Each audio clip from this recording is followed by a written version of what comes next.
I'm Colby. I've been mining Bitcoin nonstop for about 5 years, and most of what gets said in this Bitcoin mining space is just noise.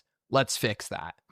We had an announcement from MicroStrategy that they sold Bitcoin.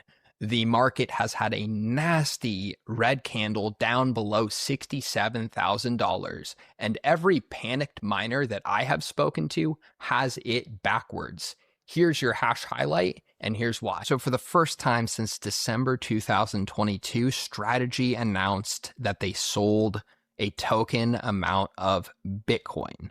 It's 32 Bitcoin that they sold at $77,135, raising $2.5 million that they're going to use to fund their preferred stock dividends.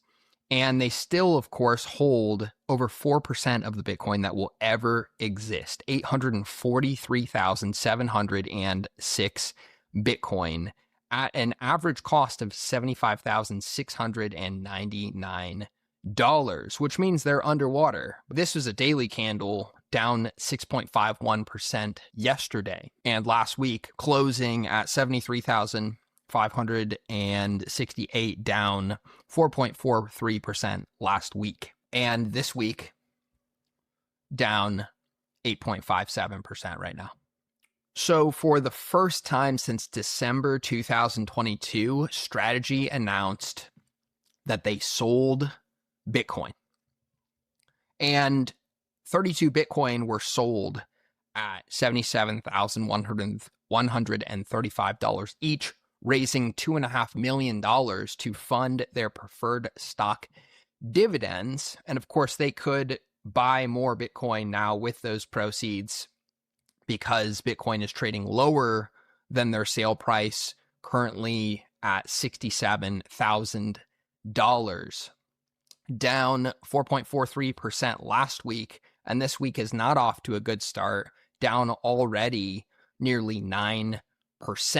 Yesterday, Bitcoin traded down 6.51%. And MicroStrategy's announcement that they sold 32 BTC seems like a token measure where Saylor is showing the market that he is willing to sell Bitcoin to manage the balance sheet. Overall, owning and controlling more than 4% of the Bitcoin that will ever exist, they still hold 843,706 BTC. That's more than the IBIT BlackRock ETF Bitcoin under management.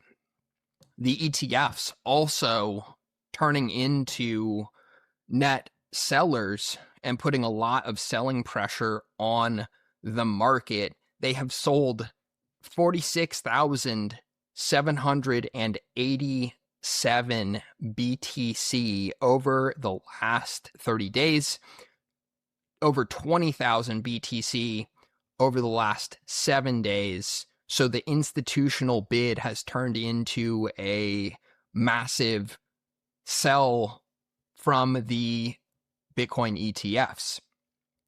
And that's a whole lot more Bitcoin than Strategy's token 32 coins that they announced on June 1st. And of course, looking at the Saylor tracker, Strategy has been accumulating far more Bitcoin than are being produced by miners at 450 Bitcoin per day. Strategy has been accumulating on net because, of course, this is a very small sale and they have not been sellers. They've been accumulators and accumulating a lot more Bitcoin than is being produced by miners. And that has also been true for the ETFs that have net cumulatively of nearly $82 billion and have also been accumulating far more Bitcoin than are being produced, currently with 1.277 million BTC in the ETF vehicles.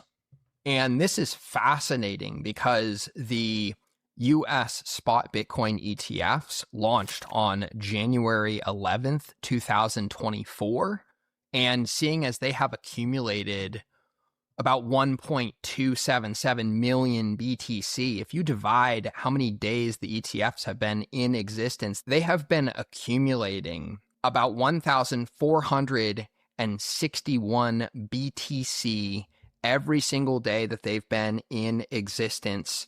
If you take the current supply issuance, 450 Bitcoin that are mined every single day, and you divide the amount of Bitcoin that the ETFs have been stacking on average, the ETFs have been stacking more than 3x the daily mined supply of Bitcoin on average for the entire time that they've been in existence since January 11th, 2024.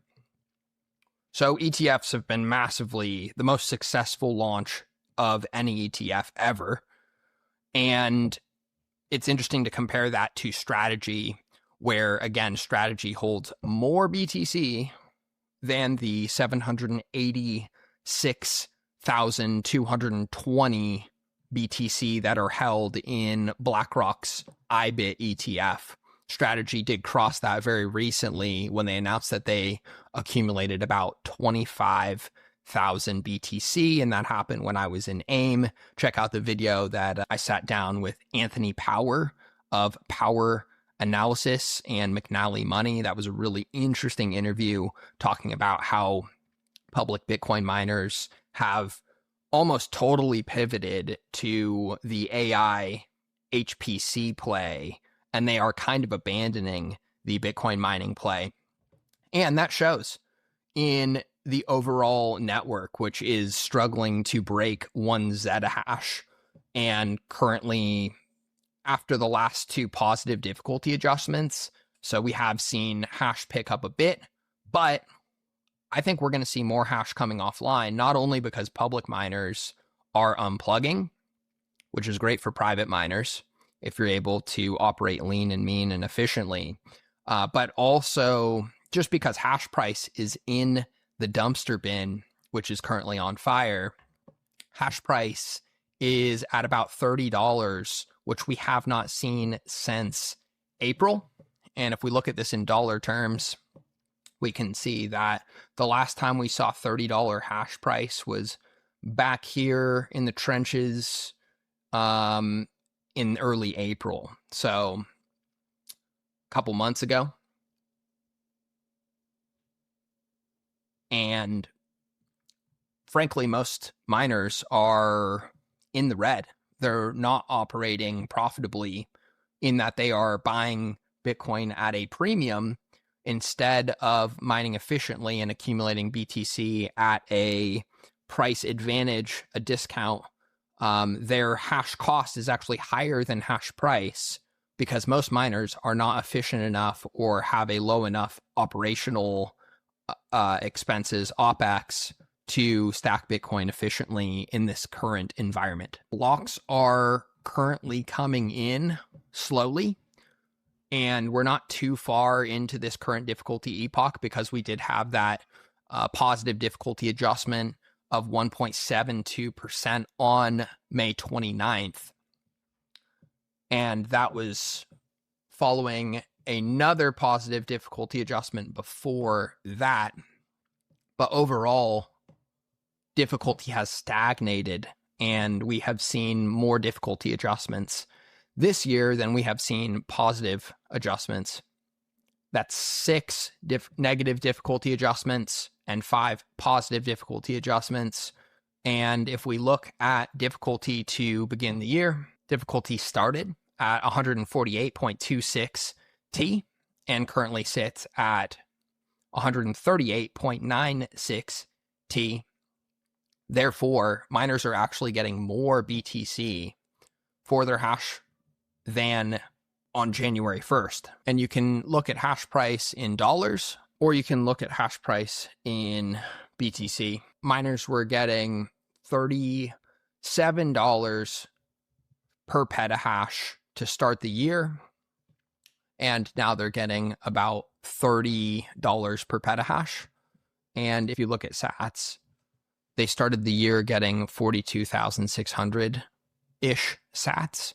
And currently miners are being rewarded with 45,000 or 46,000 sats per petahash. So in BTC terms, it has actually gone up, and in dollar terms, it has gone down considerably. To put that in perspective, if you're running the most efficient equipment like an S21 XP and you're able to achieve a hosting rate of 7 cents all in, the most efficient equipment is still mining efficiently and profitably currently. And of course, these numbers are always subject to change, but a S21 XP is printing BTC at a cost basis of about $66,000 or $67,000 BTC. And that is pretty close to break even. And at 6 cents power, it's mining BTC at $57,000 BTC with a 14% margin. So to put it in perspective, even the most efficient equipment is struggling to break even given the detrimental price action.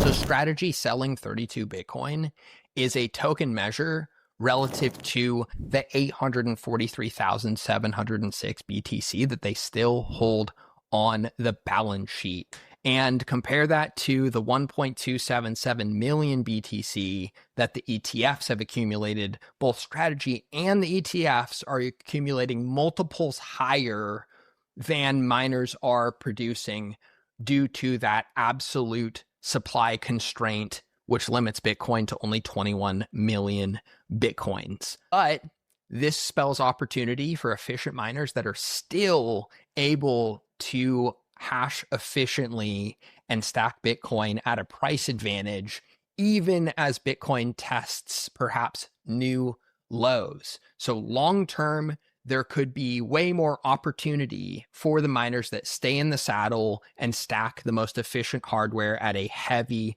discount. And if you're into underwriting Bitcoin mining deals, perhaps even starting a Bitcoin mining business yourself, because I started from zero, feel free to join us at the Proof of Workshop, where we're offering a free lifetime membership. Of course, the link is going to be in the description.